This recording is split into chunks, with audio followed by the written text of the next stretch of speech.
سلام سلام، ان شاء الله تكونوا بخير وعلى خير. كما راكم تشوفوا اليوم راح ندير معكم هذا الفلفل الحار اكسبريس.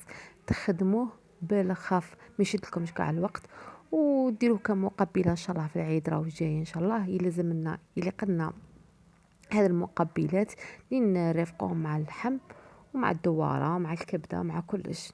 شوفوا خدمته ما شاء الله، وشوفوا بالخف يوجد تاكلوه في دقيقته، زعما ماشي حتى تخلوه يترقد شحال من يوم، ولا بالخف تاكلوه. نروحوا نشوفوا طريقه التحضير تاعه ونشوفوا شنو نحتاجو فيه. هذا الفلفل المرقد اكسبريس نحتاجو كما راكم تشوفوا عندي فلفل حار، كما نقولوا جويه. وانايا نتوما ديروا الكميه اللي تحتاجوها، الكميه اللي تبغوها، تبغوا كميه بزاف كميه قليله. ندو هذاك الجويه نحلوهم ونقلعوا منهم ذيك زريعه من الداخل. كما راكم تشوفوا نقطعوهم بهذه الطريقه، نقطعهم هكا طراف كما راكم تشوفوا هنايا. نقسموا حبه على زوج ونقطعوها كما تشوفوا هنا. خويت كامل هذيك الزريعه وراني نقطع في الجويه. انا درت غير الكميه، وهذه الكميه دارت لي بقال كما نقولوا، دارت لي بقال مليح، علبه مليحه. وهنا زدت لها كما راكم تشوفوا هنايا، ضفت لها هذا الفلفل حلو. درت غير وحده، درت غير حبه وحده برك، باش يجي لخاطر باش يجينا حار. هنا نجيبوا الكسكس، هذا هو السر باش بالخف نلقطوه. نجيبوا الكسكس ونديرها تفور. كي ديروه يفور تخلوه تقريبا 3 دقائق حتى 4 دقائق. لا ما تخلوش كاع يترخى، لا كما نقولوا يفور بصح يقعد شاد روحه. انا فورت معاه ثاني 3 حبات تاع ثوم. نتوما ديروا الكميه على حسب الكميه اللي راح ديروه. نجيبوا هنايا لاشواغ تاعنا، نبداو باش نطحنوه كما راكم تشوفوا هنا. يعني نيشان حامي راني من الكسكس راني نطحن فيه.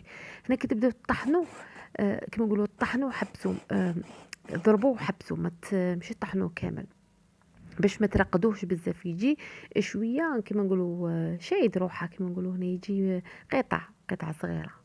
هنا نفرغ الكميه الاولى اللي طحنتها ونروح نزيد نكمل الكميه اللي بقات لي كما راكم تشوفوا. ونصيحه كي تكونوا تقطعوا فيه ولا تخدموا ديروا ليغون.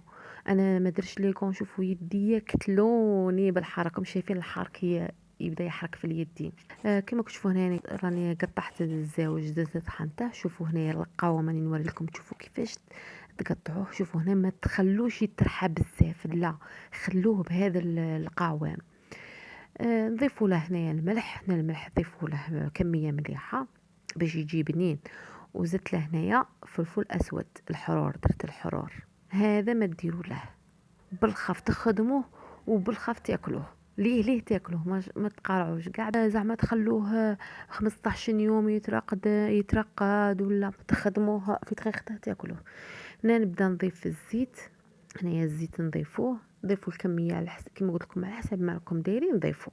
انا درت هنا تقريبا نص كاس تاع لاتاي تاع زيت، لخاطر الكميه هنا عندي راهي صغيره ماهيش كبيره. اذا درتو كميه كبيره زيدوا شويه زيت.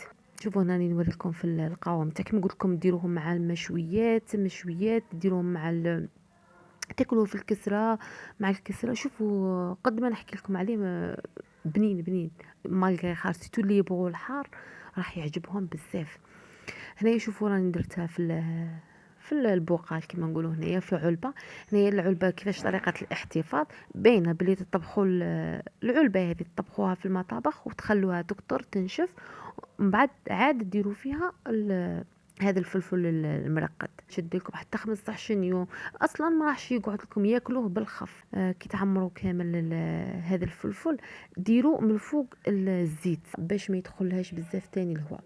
هكا نكونوا وصلنا لنهايه الفيديو. ان شاء الله تعجبكم الوصفه وتجربوها وفي الاخر نقول لكم ما تنساونيش بجمل الفيديو، تخلوا لي تعليق شباب. ان شاء الله نتلاقاو في فيديو اخر في وصفه اخرى. سلام.